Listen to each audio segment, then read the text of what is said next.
That is the growing realization among everyone that Pokemon Poképia is outperforming Resident Evil Requiem critically and commercially.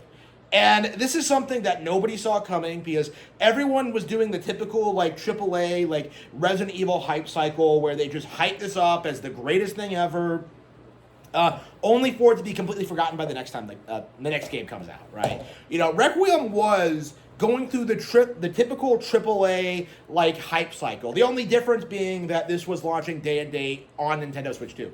So Requiem was going through like all these phases, all this hype, all this attention, all this worship. You know, I noticed it, other people noticed it. It was like very, very clear to me that Resident Evil Requiem was not going to live up to the hype. And now that it's out and people are playing it, it's very self-apparent just how bad the fan service is, just how bad the second half is, how bad Leon is, how bad some of the retcons are. Like, there are all these problems with Resident Evil Requiem.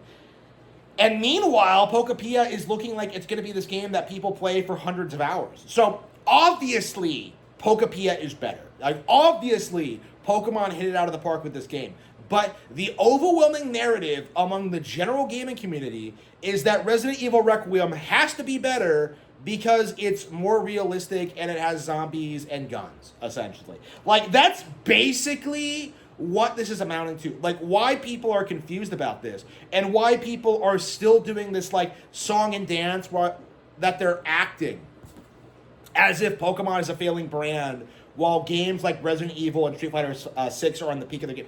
Like, the narrative is these major AAA games that feature balls and guns are like the peak of the industry, that they sell the most, that they're the most culturally relevant, they have the most widespread appeal. And it's getting to the point where that's becoming more and more obvious that isn't fucking true. Because plenty of Nintendo games outperform the annual sports titles. Pokemon is bigger than GTA, and something like Resident Evil Requiem is comparatively niche to Pokemon. And this should be very self-evident to anybody who has studied the market at all.